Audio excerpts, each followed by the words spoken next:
traumas, alteraciones metabólicas, cualquier otro fenómeno, frío, calor, cortes, electricidad, tantos estímulos que podrían producir un daño celular, una lesión en la célula y el tejido, van a hacer que los tejidos, las células nuestras, produzcan un cambio espectacular a nivel del tejido. ¿Qué ocurre? Empiezan a liberar una serie de sustancias desde el tejido intracelular hacia el exterior. Además activan también sustancias que están en el líquido extracelular. Hay enzimas proteolíticas, hay enzimas digestivas que están en los lisosomas de las células. Entonces, todas estas sustancias pueden desencadenar reacciones graves en el organismo, cambios muy importantes. Esta respuesta, entonces, es tan intensa que, además de la lesión que se produce en la propia célula, en la célula que se va a lesionar, la respuesta inflamatoria puede afectar a otras células que estaban sanas. Va a afectar también. Puede producir lesiones en tejido no lesionado. Bien, ¿qué características va a tener la inflamación? Siempre que un tejido va a inflamarse, va a haber una vasodilatación. Y si hay vasodilatación, va a aumentar el flujo sanguíneo local, ¿no? Vamos a ver un enrojecimiento del área de inflamación. Además va a haber un aumento de la permeabilidad de los capilares. Esto significa que va a salir líquido desde el capilar hacia el intersticio y se va a producir un edema. Este edema entonces va a mostrar que va a haber una hinchazón, ¿no? Un tumor, una tumoración. Luego va a haber coagulación del líquido intersticial, va a haber cantidades excesivas de fibrinógeno que va a salir desde los capilares. Más allá de las 2 o 3 clases vamos a ver la importancia del fibrinógeno en la coagulación de la sangre. Pero en este caso, ¿qué van a coagular?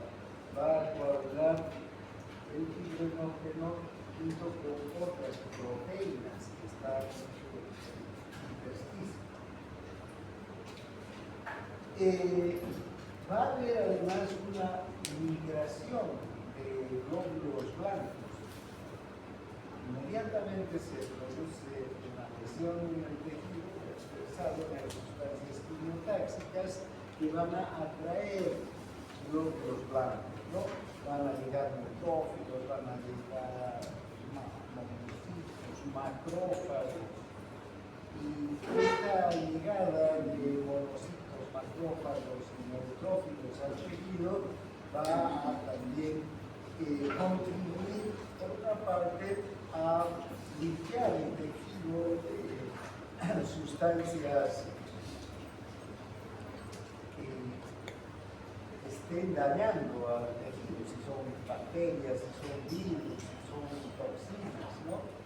Además va a ayudar a que el tejido lesionado sea limpiado. Los macrófagos se encargan de fagocitar a las células muertas. Si ha habido extravasación de sangre a glóbulos rojos que están muertos.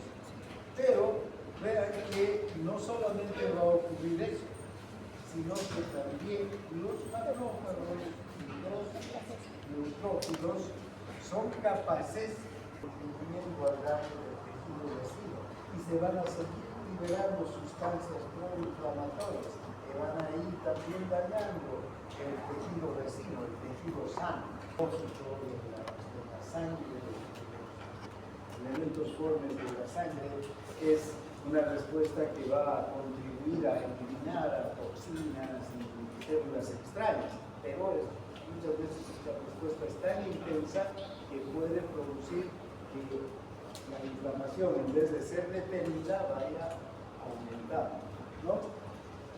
Y finalmente va a traer la tumefacción de las células tisulares. Bueno, todas estas características que tiene la inflamación se deben entonces a una gran cantidad de sustancias que se liberan hacia el tejido lesionado.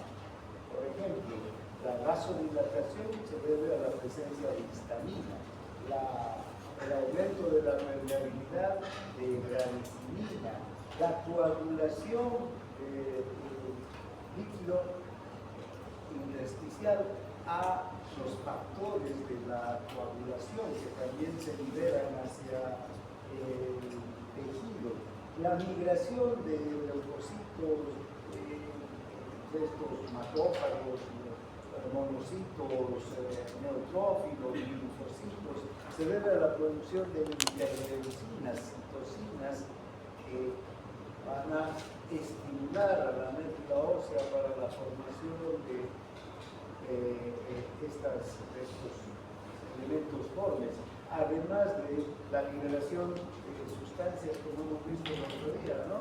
Que es el potasio, hidrógeno, enzimas proteolíticas que van a ser liberadas hacia el intersticio. Todos estos van a funcionar como sustancias quimiotáxicas. Entonces, cuando una célula se lesiona, va a producir una respuesta generalizada del organismo, pero también respuestas locales en el propio tejido inflamado o el propio tejido dañado. Toda esa respuesta, entonces, se conoce como inflamación, ¿no? Y aquí la piel, ¿no? El tejido intersticial, un capilar. ¿Qué es lo que ocurre? Si una espina o una astilla daña, lesiona la piel, pueden entrar bacterias, pueden entrar virus y otras sustancias extrañas del exterior, pero además las células se van a dañar. Todo este conjunto de sustancias van a desencadenar entonces el proceso inflamatorio, ¿no? Vean cómo el proceso inflamatorio tiene una participación muy importante de los glóbulos blancos, ¿no? Ahora, ¿qué productos tisulares, entonces qué productos que están en los tejidos van a producir esta respuesta inflamatoria? La histamina, vasodilatación, brancimina, aumento de la permeabilidad capilar, serotonina también va a producir activación de una serie de respuestas que tienen que ver también con vasodilatación, con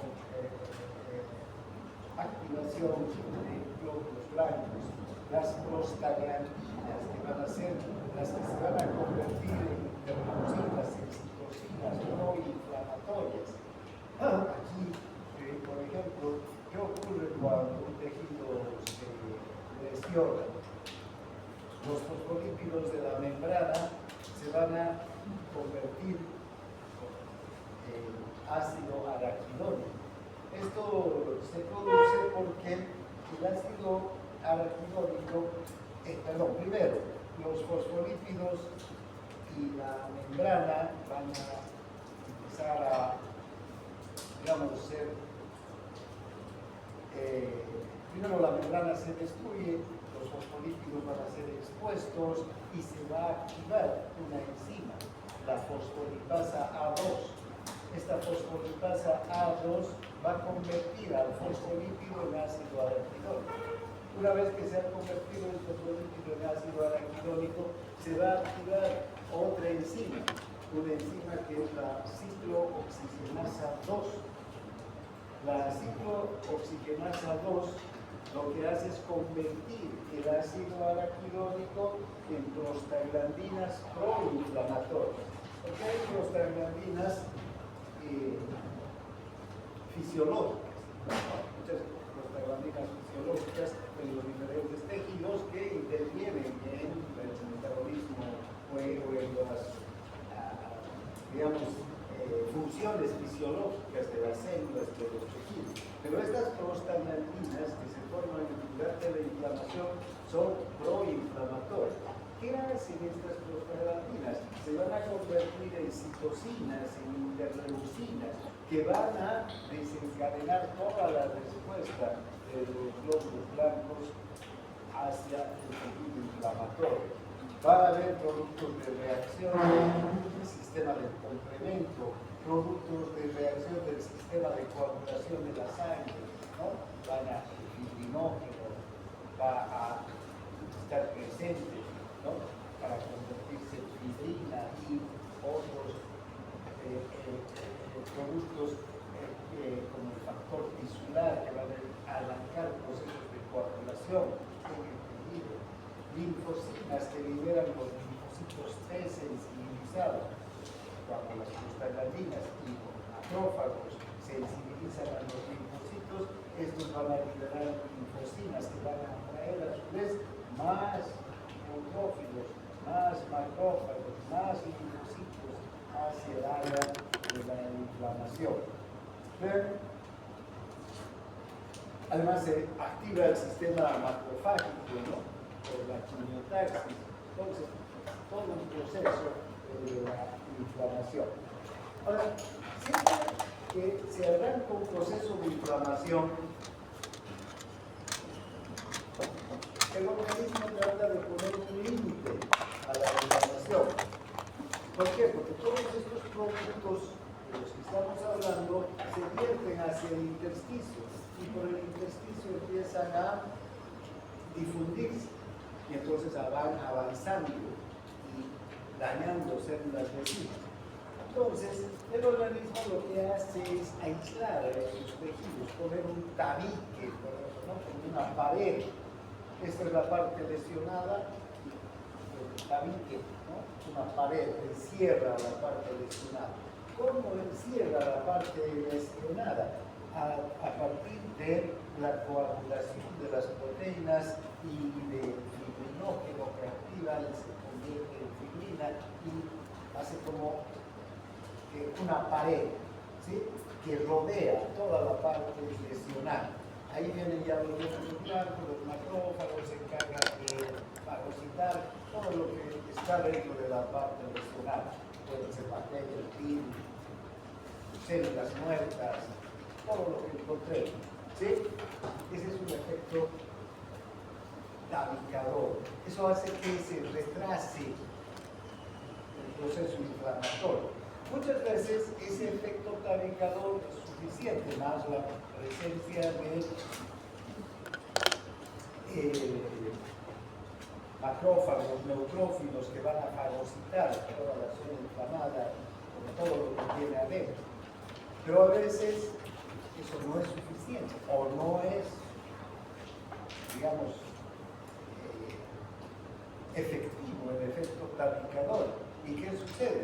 Tenemos una inflamación, me golpea en el brazo y hoy día está rojo, un poquito hinchado, mañana está más hinchado todavía, pasado mañana todo el codo, ¿no? Hasta el hombro, fíjense, hoy día avanzando el proceso inflamatorio. Ahí es donde se necesitan los medicamentos antiinflamatorios, para eso hay medicamentos antiinflamatorios. Normalmente el organismo reacciona frente a la inflamación y tiene sus propios mecanismos antiinflamatorios, desde luego, para evitar que la inflamación se vaya diseminando. La mayor parte de las veces el organismo supera el proceso inflamatorio, pero suele no ocurrir así, y entonces la inflamación avanza. Ahí es donde me refiere, y ya van a ver al año, van a ver medicamentos antiinflamatorios, aire, los antiinflamatorios no esteroideos, los corticoides, que se utilizan precisamente para la inflamación, cuando no se puede sostener, ¿no? Bien, ahora, ¿cómo son las respuestas del macrófago y el neutrófilo realmente ante la inflamación? Que son dos glóbulos blancos que tienen una capacidad enorme de hacerse presentes en los procesos inflamatorios. Entonces, van a formar 4 líneas de defensa frente a la inflamación, ¿no? Para poder detener a la inflamación y no permitir que siga avanzando, ya sea que sea por infección, por trauma, por algún mecanismo metabólico, por corte, ¿no? Por cualquier situación que haya daño del tejido, los primeros que van a llegar son los macrófagos y los neutrófilos.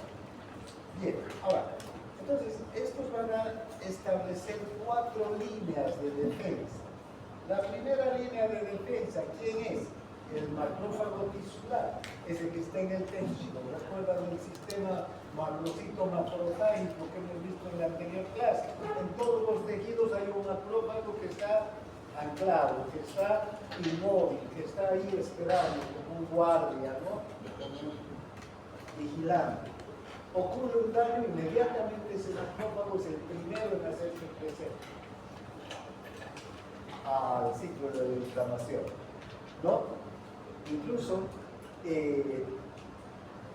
muchos macrófagos que son anclados, que están inmóviles, se vuelven móviles y se acercan desde zonas vecinas hacia el sitio de la inflamación para reforzar la acción de los que están en el sitio de la inflamación, ¿no? Estos macrófagos entonces forman la primera línea de defensa. La segunda línea de defensa va a ser el neutrófilo, ¿sí? ¿Y desde dónde va a llegar el neutrófilo? El neutrófilo no está en el tejido, el neutrófilo está ¿dónde? En la sangre. Fíjense, los elementos quimiotáxicos, entonces las sustancias quimiotáxicas van a llegar a la sangre y el neutrófilo se va a activar y con diapéresis se va a dirigir hacia el tejido. Entonces, ¿no? Va a llegar a reforzar lo que están haciendo los macrófagos terrestres. Luego tenemos una tercera línea de defensa todavía, que son los macrófagos que van a llegar desde diferentes lugares y que van a hacer que además van a llegar monocitos, fíjense, desde la sangre también, y estos monocitos van a acelerar su maduración, van a salir como monocitos hacia el tejido inflamado y recuerden, todavía tiene que pasar unas 48 horas hasta que el macrófago o el monocito madure y se convierte en macrófago. Estos monocitos van a llegar en gran cantidad y van a empezar a madurar aceleradamente, ¿no? Pueden madurar en un lapso menor y en 8 horas ya estar con todas sus capacidades para poder desarrollar la fagocitosis. Entonces esta vendría a ser una tercera línea de defensa, una segunda invasión de macrófagos, ¿no? A partir de monocitos que están llegando hasta la zona. Y finalmente vamos a tener una cuarta línea de defensa. Esta cuarta línea de defensa está a cargo de la médula ósea, que empieza a producir una mayor cantidad de neutrófilos y una mayor cantidad de monocitos, para que estos monocitos y estos neutrófilos se dirijan al sitio de la inflamación. Por eso es que cuando hay inflamación, hay infecciones, por ejemplo, ¿qué vamos a tener en la sangre? Un aumento de la concentración de porcentaje de neutrófilos, monocitos, ¿no? Porque la médula ósea empieza a producir mayor cantidad de estas células para que se dirijan hacia la inflamación. Desde luego, cuanto más grave es la inflamación, mayor va a ser la cantidad de neutrófilos que va a producir la médula, ¿no? Y de neutrófilos. Si la inflamación es pequeña, en un área circunscrita, la producción va a ser menor. Entonces tenemos la cuarta línea de defensa. Aquí las células precursoras, ¿no? La formación de monocitos, de granulocitos, los factores de maduración de monocitos y de neutrófilos, monocitos y de granulocitos van a empezar a activarse y van a estimular a la médula. Y entonces, si la inflamación es intensa y duradera, en 3 a 4 días la médula va a estar en su máxima producción, tanto de monocitos como de neutrófilos. Aquí, vean, esta producción de estas células puede llegar hasta 20 o 50 veces más de lo normal, como va a depender de la intensidad de la inflamación, ¿no? Bien, ahora, ¿cómo es el control por retroalimentación de las respuestas del macrófago y del neutrófilo? Si esta es la médula ósea, perdón, no estoy seguro. Esta es la médula ósea, ¿no? De los huesos, ¿no? Entonces, ¿qué sucede? Cuando hay un proceso de inflamación, en los tejidos se va a producir una activación, digamos, y la producción de una serie de sustancias, ¿sí? Interleucinas, van a activar a la médula para la formación de granulocitos y de monocitos. ¿Cuáles son estas sustancias que se van a formar? El factor de necrosis tumoral, la interleucina 1, el factor estimulador de colonias de granulocitos y de monocitos, el factor estimulador de colonias de granulocitos solamente y el factor estimulador de colonias de monocitos. Estas sustancias, proteínas, se activan a partir de las prostaglandinas y de todo el mecanismo de respuesta inflamatoria, van a dirigirse hacia la médula, ¿no? Y en la médula van a estimular a la médula ¿para qué? Para que los formen tanto monocitos como neutrófilos. Los neutrófilos vayan un elemento clave en la respuesta tanto del macrófago, tanto del sistema monocito macrofágico y de los neutrófilos, como del sistema inmunológico, que es el macrófago. El macrófago, como está en los tejidos, es el primero en acudir a la respuesta inflamatoria, a la inflamación. Es el primero en llegar, hemos visto. Este macrófago, entonces, es el que va a activar la formación de todas estas sustancias. Va a estimular para la formación de todas estas sustancias, para que se desencadene en forma masiva la respuesta inflamatoria a partir de la formación de más monocitos y de más neutrófilos. Bien, luego, una vez que los macrófagos y los neutrófilos han llegado a un área de inflamación, ¿Qué es lo que hacen? Primero luchan contra los agentes nocivos, si son bacterias, si son virus, si son parásitos, si son toxinas, ¿no? Luego se encargan de limpiar el tejido dañado, todo el tejido dañado, como los albañiles, ¿no? Que se cayó esta pared, ¿qué tienen que hacer? Sacar los escombros, ¿no? Para que se pueda construir una nueva pared, limpiar la zona dañada. Entonces, eso hacen los macrófagos y los neutrófagos. En especial los macrófagos son los que tienen la mayor capacidad de fagocitosis, ¿no? Ahora bien, toda esta zona dañada va a estar inundada de bacterias, de virus, dependiendo de cuál sea el microorganismo que ha invadido, o de tejido muerto, o de tejido líquido extracelular, de enzimas proteolíticas, de todas las sustancias que se derraman desde las células, ¿no? ¿Ven? Además de células muertas.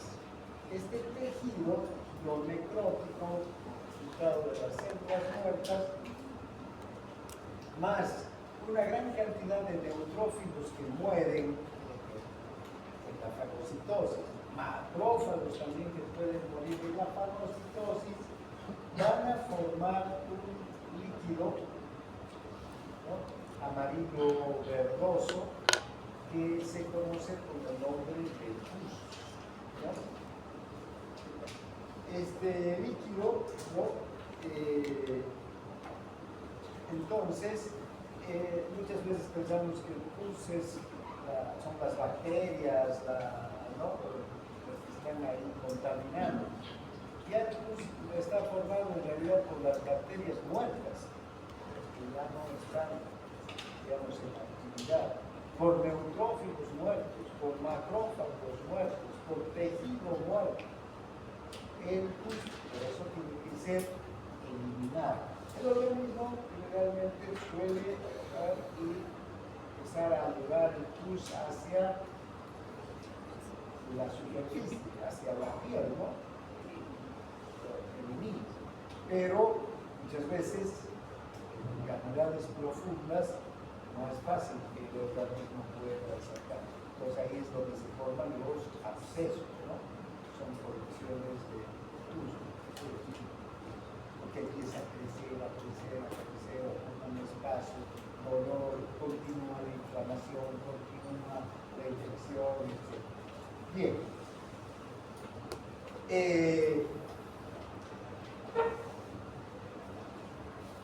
Bien, damos entonces algunos de los elementos formes de los fagocitos que van a además intervenir en otras reacciones de defensa del organismo. Ya hemos visto a los macrófagos y a los neutrófilos. Ahora ven los eosinófilos. Estos constituyen un 2% aproximadamente de todos los leucocitos del cuerpo. Son fagocitos pero muy débiles. Pueden hacer fagocitosis, pero realmente no es esa su principal capacidad que tienen los neutrófilos, ¿no? O los eosinófilos. Los eosinófilos aparecen cuando hay infecciones parasitarias. Pero un parásito, un eosinófilo, a través de la fagocitosis muy poco puede hacer, ¿no? ¿Quién podría fagocitar larvas de parásitos, quistes de parásitos? Son los macrófagos, y lo hacen, evidentemente. Pero un eosinófilo no tiene mucha capacidad de fagocitosis. Pero ¿qué tiene el eosinófilo para poder enfrentarse a los parásitos? Y en especial a las formas juveniles, a las larvas de los parásitos. Tiene una gran cantidad de enzimas, ¿no? Recuerdan, aquí los eosinófilos tienen gránulos, los gránulos que son vesículas que contienen enzimas citotóxicas que son capaces de inyectar al parásito, en especial a las formas juveniles de los parásitos, y producirles la muerte, ¿no? Pero cuando hay un parásito grande, por ejemplo, como una lombriz, ¿no? Ascaris, difícil que un eosinófilo o miles de eosinófilos puedan hacer nada. Cuando los eosinófilos son efectivos, cuando son formas juveniles, formas larvales, ¿sí? Entonces, ¿qué características tienen estas enzimas? Son peroxidasas en general, ¿no? Forman, intervienen en reacciones que van a actuar con el oxígeno y van a formar peróxidos. Estos peróxidos son los que se van a encargar de matar a las larvas. Luego tenemos los basófilos, también están en la sangre circulante, menos del 1% en realidad son los basófilos, 0,4%, 0,2 a 4% es la cantidad de basófilos que normalmente se pueden encontrar en la sangre circulante. También los basófilos, recuerdan, tienen una gran cantidad de gránulos, ¿no? ¿Sí? ¿Qué tienen estos gránulos? Estos gránulos ya no tienen enzimas peroxidasas en su interior. Estos tienen histamina, tienen heparina, tienen brandicimina, tienen serotonina. Cuando actúan los basófilos, cuando hay un proceso alérgico, cuando hay un proceso alérgico, el sistema inmunológico es el que reacciona primero, formando una inmunoglobulina, un anticuerpo, la IgE. Esta inmunoglobulina, la IgE, se une al basófilo y a los mastocitos, que son células parecidas a los macrófagos, y una vez que se unen, desencadena un mecanismo de liberación de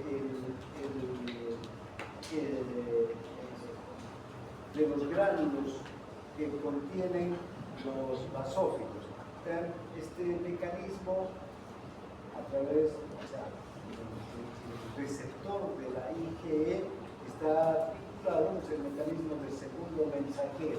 ¿Qué hace este mecanismo del segundo mensajero? Abre canales de calcio. El calcio lo que va a hacer es producir la liberación por exocitosis de histamina, heparina, brandicimina, ¿no? Hacia el intersticio, hacia los líquidos circulantes y hacia la sangre. ¿Y qué van a producir estas sustancias? Todas las reacciones, digamos, los síntomas de la reacción alérgica, ¿no? ¿Qué va a producir? Vasodilatación, extravasación de líquido hacia el capilar, hacia el intersticio, ¿no? La brandicimina hace eso, ¿no? Puede producir la salida de líquido hacia el intersticio. La heparina produce una vasodilatación generalizada. Por eso es que cuando hay alergia hay enrojecimiento, hay picor, ¿no es verdad? Hay edema en general, ¿sí? Entonces, eso es lo que van a producir los basófilos. ¿Cuándo los vamos a encontrar entonces aumentados? Cuando hay reacciones alérgicas. Ahora, tenemos algunas circunstancias en las que puede subir o bajar el número de glóbulos blancos. Una es la leucopenia. Penia quiere decir disminución, ¿no? Entonces, cuando hay leucopenia, generalmente cuando puede ocurrir una aplasia glandular, es decir, cuando la médula ósea no está formando la cantidad suficiente de glóbulos blancos. Y entonces, imagínense, si la persona no tiene la cantidad necesaria de glóbulos blancos, no tiene macrófagos, no tiene leucocitos, no tiene basófilos, no tiene monocitos, disminuye esta cantidad de elementos formes, entonces va a estar desprotegido frente a las infecciones, ¿no? En general. Va a producir pocos leucocitos. ¿Cuándo puede haber una leucopenia? Hay fármacos que producen leucopenia, hay los rayos X, por ejemplo, que utilizamos en medicina, los rayos Roentgen producen leucopenia, ¿no?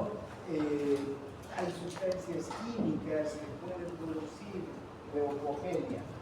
Esta leucopenia se debe a una aplasia medular. Estas sustancias lo que hacen es dañar a la médula y entonces la médula ya no va a producir la cantidad necesaria de glóbulos blancos. Generalmente la leucopenia se asocia también a otras dos patologías. Anemia, porque si hay aplasia medular, la médula no va a formar glóbulos rojos. Y además a una trombocitopenia, porque si hay aplasia tampoco se van a formar plaquetas, ¿no? Que son los elementos que forman la médula ósea. Bien, entonces,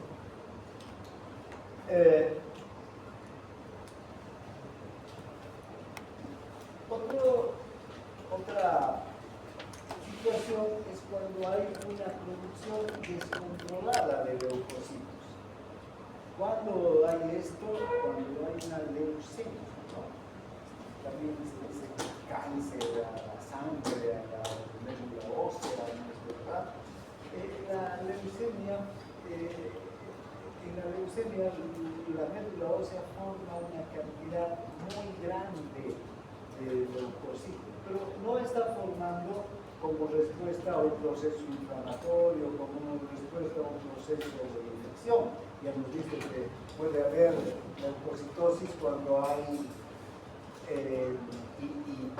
digamos, neutrofilia, aumento el número de neutrófilos, cuando hay, por ejemplo, una infección bacteriana, ¿no? Hay que levantarse la formación de neutrófilos. En un momento veíamos la cuarta línea de defensa es esa, ¿no? Que la médula ósea empieza a producir muchos neutrófilos, empieza a producir muchos monocitos. En el caso de la leucemia es cuando se empiezan a producir estos neutrófilos y todos los glóbulos blancos de manera descontrolada, sin un estímulo. Entonces,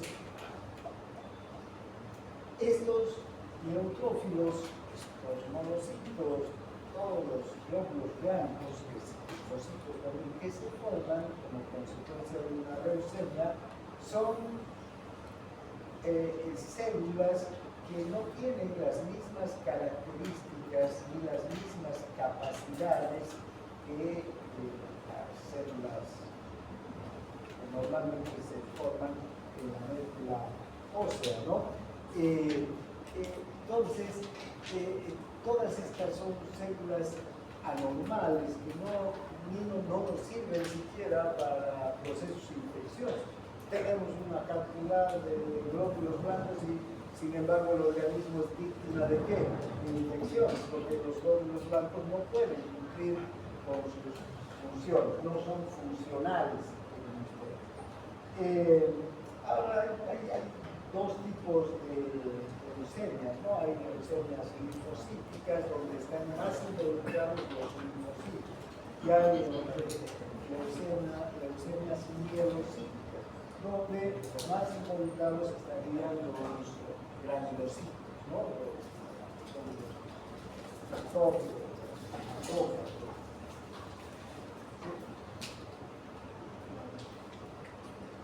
¿Cuáles serían los efectos de la leucemia sobre el cuerpo? Hay un crecimiento metastásico de las células leucémicas en zonas normales del cuerpo, invasión de células metastásicas. Las células leucémicas invaden el hueso, van a producir dolor, tendencia a la fractura, fragilidad en los huesos. Además, estas células se pueden diseminar, porque como salen de la médula, la sangre se disemina por todo el cuerpo con facilidad, ¿no?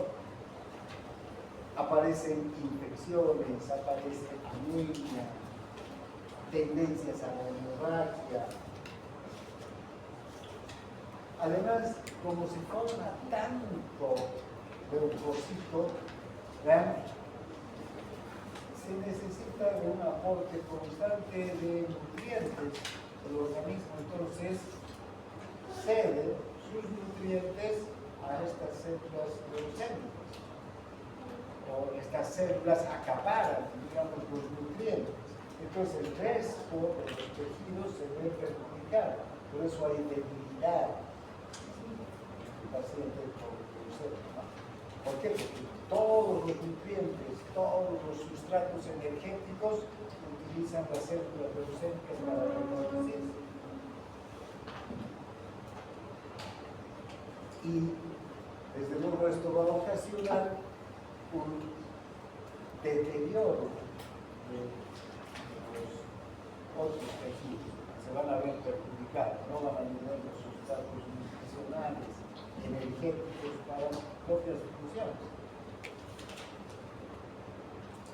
Por eso dice aquí, mientras los tejidos leucémicos crecen, otros se debilitan, ¿no?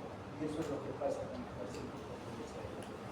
Produce gran cantidad de glóbulos blancos y al final el resto de los tejidos va a sufrir. Bien, hasta aquí entonces este tema que habíamos empezado la anterior clase. Ahora veamos la segunda parte de los glóbulos blancos. Y ahora nos vamos a referir a los linfocitos.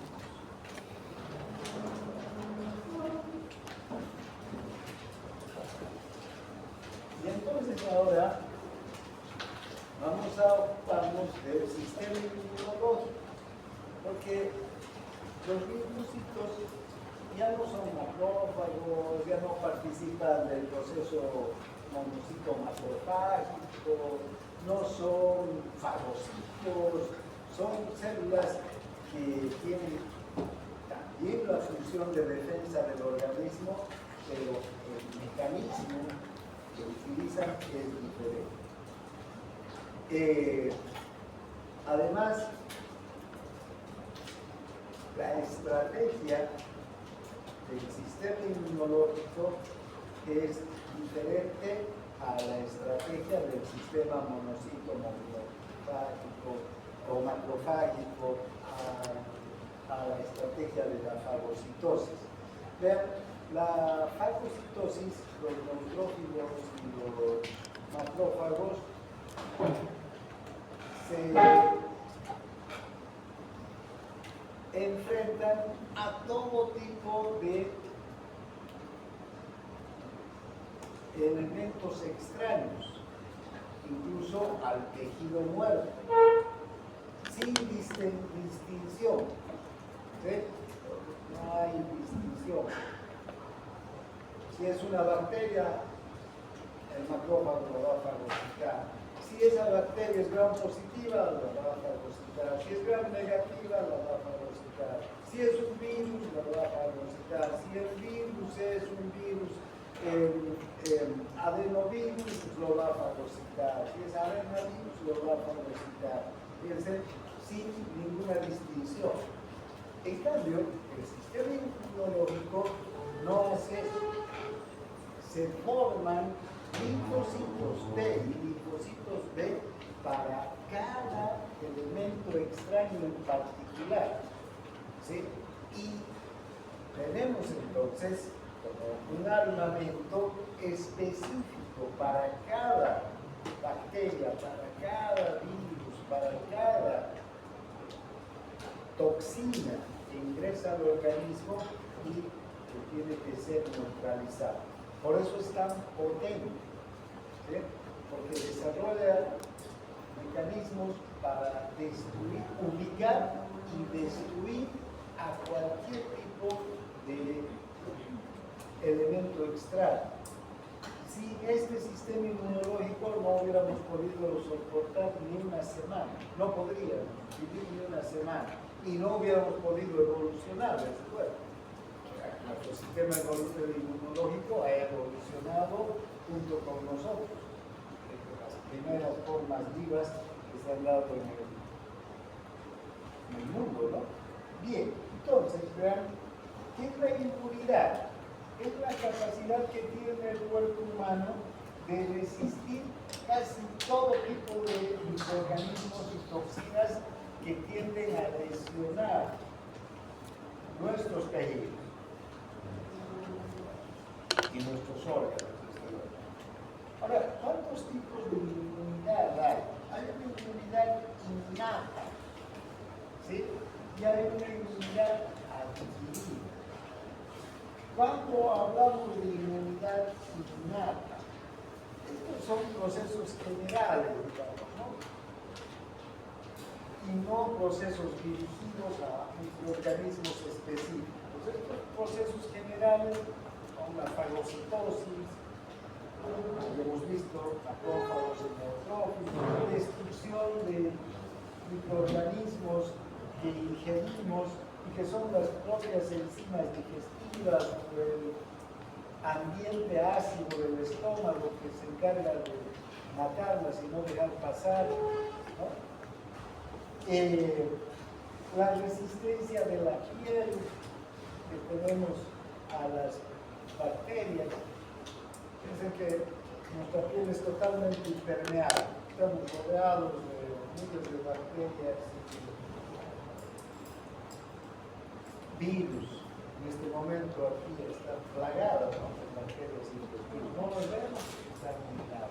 Las superficies están, pero no nos enfermamos, a no ser que haya una solución de productividad, que tengamos un corte, ¿no? Entonces nuestros tejidos se expongan.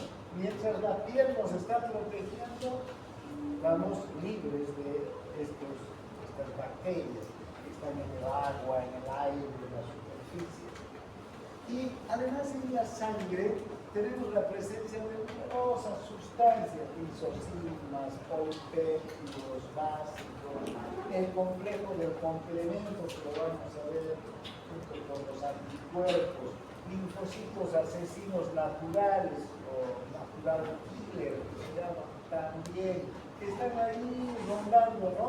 Y están aquí atentos a una infección.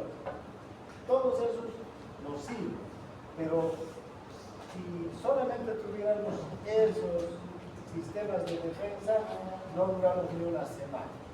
La verdadera inmunidad es la inmunidad adquirida, la que adquirimos a lo largo de los años.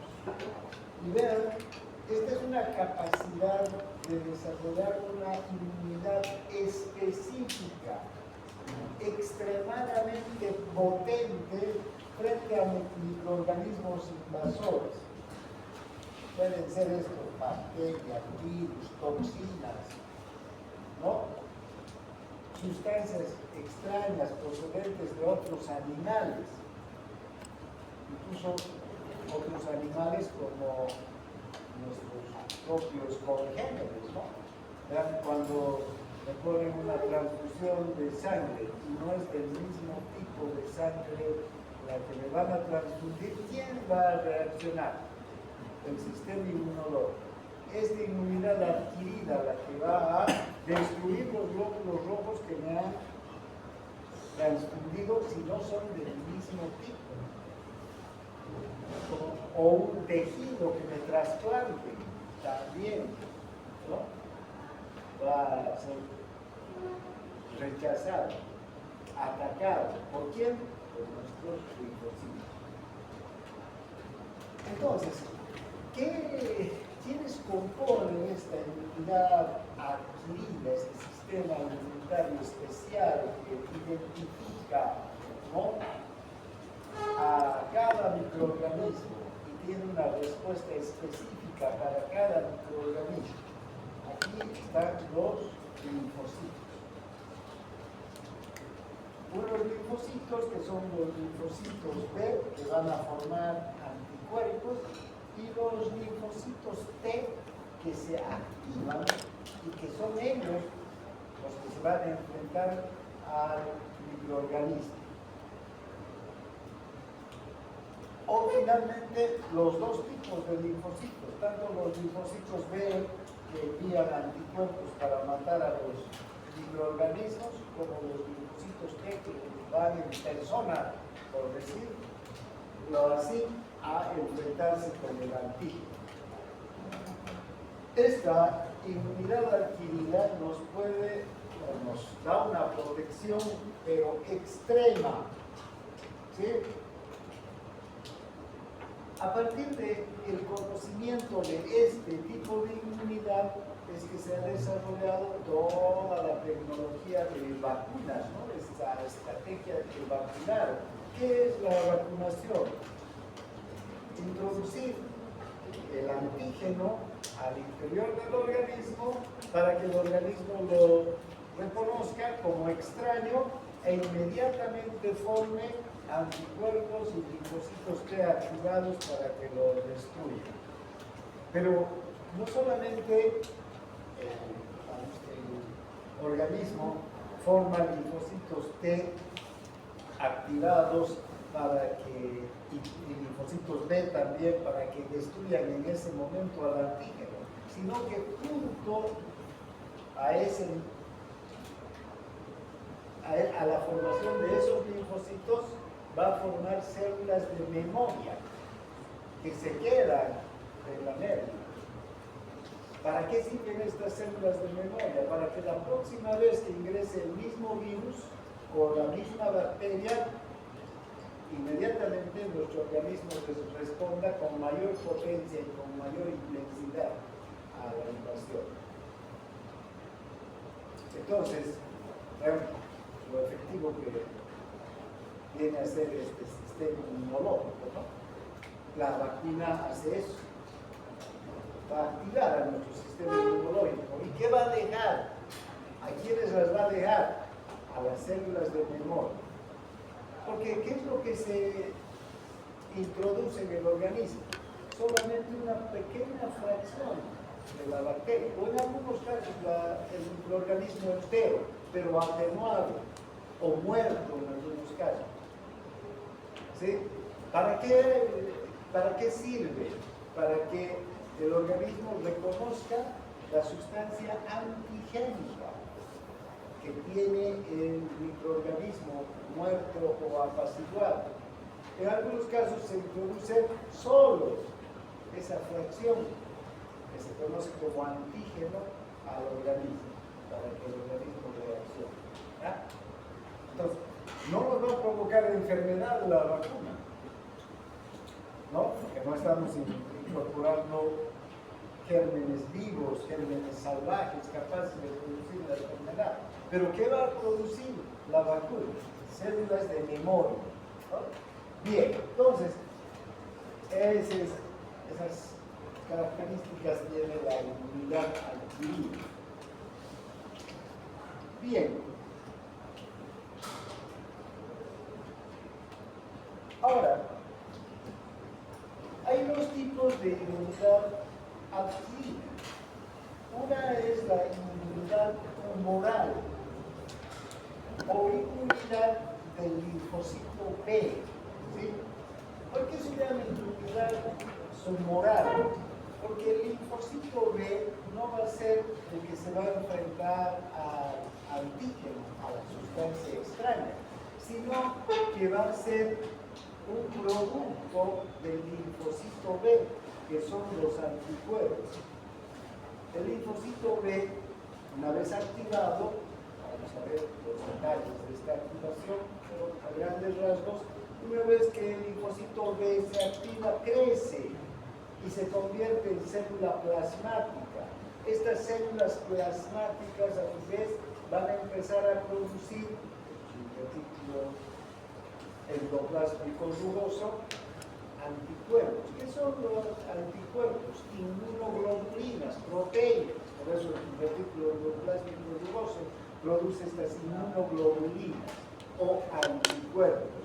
IgG, IgA, IgM, IgE. ¿Ven? Todos estos anticuerpos son formados por estas células plasmáticas, unas células grandes, en las que se convierte el linfocito B. Por eso se llama inmunidad humoral. En cambio, la inmunidad celular es la inmunidad del linfocito T. ¿Por qué es la inmunidad celular? Porque son los propios linfocitos T que se activan y que se enfrentan directamente al antígeno. ¿Cómo se activan entonces estos linfocitos T?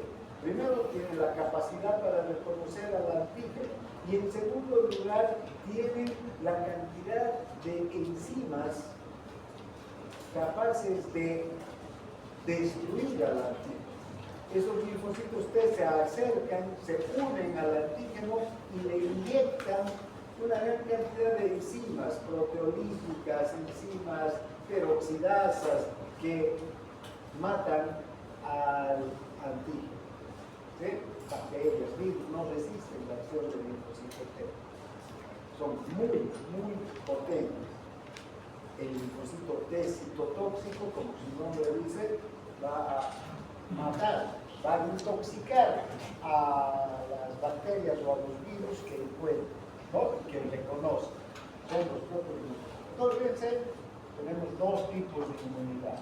Una, la celular, y otra, la humoral. La celular, el linfocito T. La humoral, los anticuerpos, que son producidos a partir del linfocito B, que se va a convertir en células plasmáticas, ¿no? Bien, ahora, ¿qué es un antígeno entonces? Hemos estado hablando de antígenos, ¿no? Vean,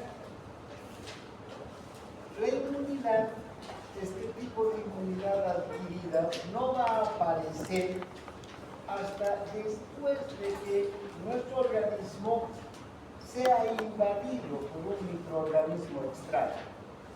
Es decir, si ahora hay un microorganismo que nunca ha invadido mi cuerpo, ¿no? Yo no tengo la capacidad para defenderme de ese microorganismo. Específicamente, ¿qué tengo? Macrófagos, neutrófilos, no todos los que ya sabemos, que van a luchar contra ese antígeno, pero no contra ese antígeno en específico, sino como contra cualquier otro microorganismo invasor. Pero fíjense la inmunidad adquirida. Una vez que entra el antígeno por primera vez en mi organismo, el cuerpo va a disponer de un mecanismo que lo va a reconocer, y lo va a reconocer como a una sustancia específica o como un microorganismo específico. Ahora, vean cómo es maravillosa la naturaleza, ¿no?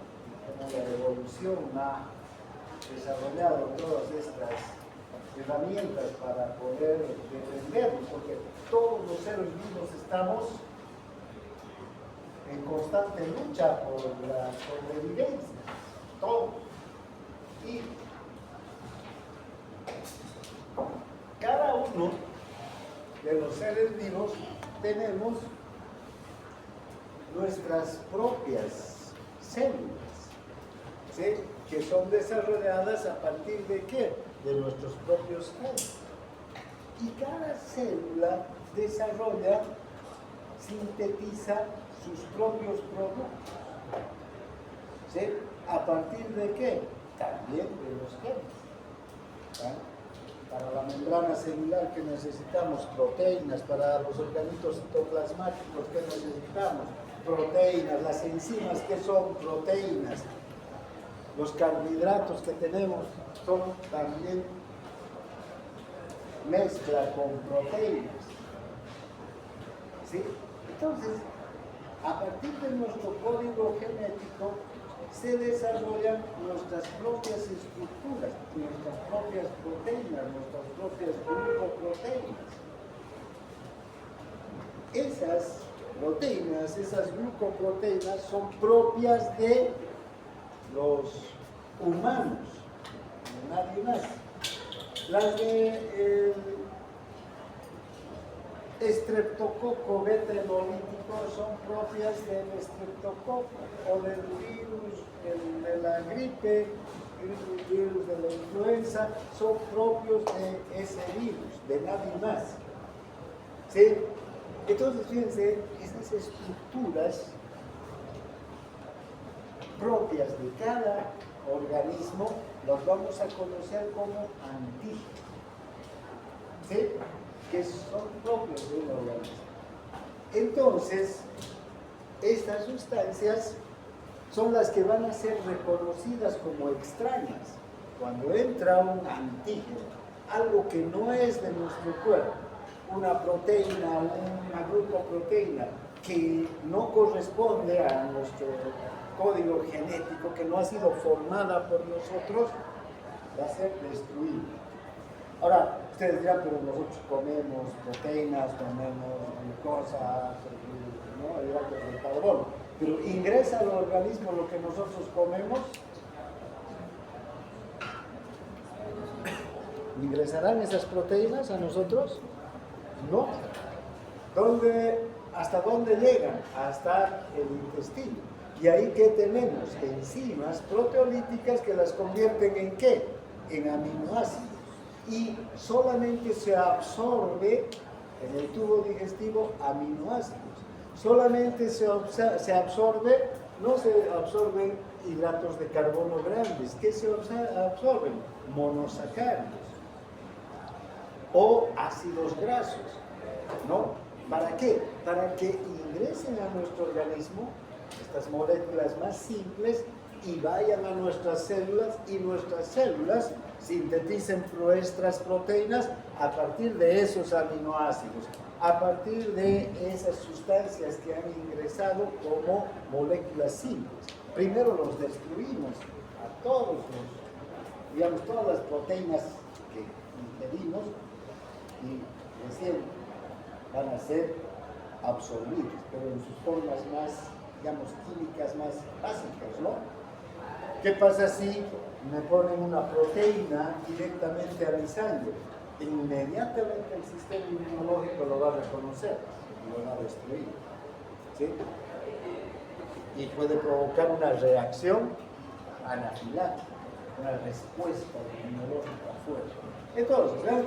Eso es lo que ocurre con estas bacterias, toxinas, virus, cualquier sustancia extraña que ingrese a nuestro organismo y que no corresponda a nuestra propia estructura genética, va a ser reconocida e inmediatamente va a ser destruida. Eso ocurre con todas las especies, además, no solamente por el sistema inmunológico propio de nosotros. Todas las especies tienen su propio sistema inmunológico que los defiende del resto de los organismos, ¿no? Bien, entonces, para cada antígeno, entonces, nuestro organismo va a formar un anticuerpo específico para ese antígeno, no para otro. Entonces, si yo tengo un anticuerpo para coronavirus, ese anticuerpo no me sirve para la gripe. Si tengo un anticuerpo para la poliomielitis, no me sirve para la difteria. ¿Sí? Tengo que tener un anticuerpo específico. ¿Cuál es esta figura? ¿Ven? Que tiene que encajar exactamente. Vamos a ver más adelante, que se llama como una imagen de espejo, ¿no? O sea, que se corresponda exactamente con el antígeno. El anticuerpo tiene que unirse al antígeno exactamente desde el punto de vista químico, ¿no? Entonces tiene la misma estructura de aminoácidos, de enlaces que va a tener el antígeno para que se pueda acoplar y unir al antígeno y poderlo destruir. Entonces, si es otra la estructura, el anticuerpo no se va a unir. ¿Sí?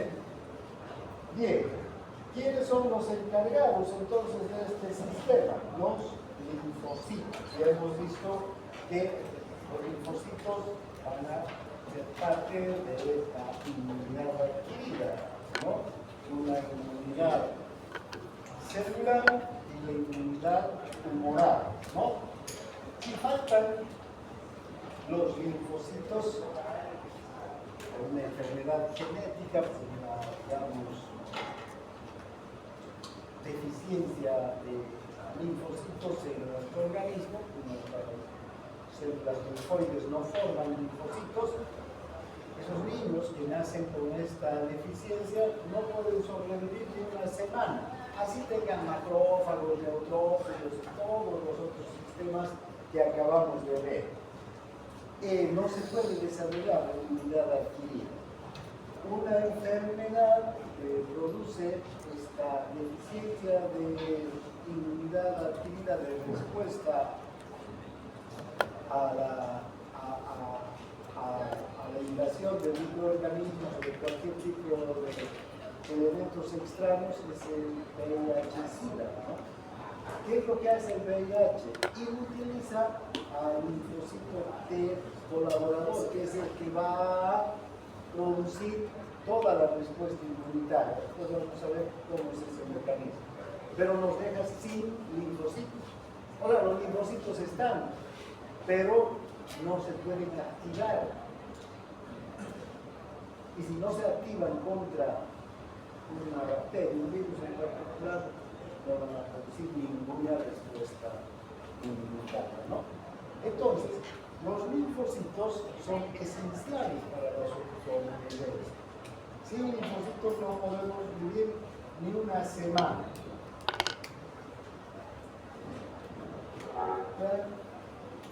¿Dónde están localizados los linfocitos entonces? En los órganos linfóides, en los ganglios linfáticos, en el vaso, en la submucosa del aparato digestivo, en el timo, en la médula ósea, desde luego. Pero no es solo la médula ósea, no es el único lugar donde se forman y se localizan los linfocitos, sino no todos los órganos linfóides. Y ahí están los linfocitos que se van formando. Ahí están exponiéndose, si ustedes quieren. Luego, cuando un microorganismo invasor, los antígenos, los que hemos hablado, ingresan a nuestro organismo, ¿por qué vías pueden ingresar? Por el intestino, por la vía respiratoria, por los tejidos, por la sangre, van a ir hacia los líquidos tisulares, luego a los vasos linfáticos y luego entonces hasta estos órganos linfoides. Y ahí, ¿con quién se van a encontrar? Con los linfocitos, que los van a primero reconocer como extraños y después van a desarrollar toda una estrategia, todo un mecanismo para destruirlos. Los van a destruir, pero a su vez van a formar células de memoria para que la próxima vez la respuesta sea más rápida y más intensa. ¿Sí? Eso es lo que hace los linfocitos. Y aquí vamos a quedar hoy día. Los linfocitos, entonces, van a formar de la célula reproductora hematopoyética pluripotencial, están en la médula ósea y en los órganos linfóides, y vamos a tener dos tipos de linfocitos: el linfocito B de la inmunidad humoral y el linfocito T de la inmunidad celular. Los linfocitos B son preprocesados en el hígado, en la vida fetal y en la médula ósea después del nacimiento, y los linfocitos T que se preprocesan en el timo, son linfocitos T. No hablaremos todavía de qué es el preprocesamiento. Mañana vamos a hablar en detalle de cómo se preprocesa cada uno de estos linfocitos, ya sea en la médula o en el kit. Aquí vamos a quedar.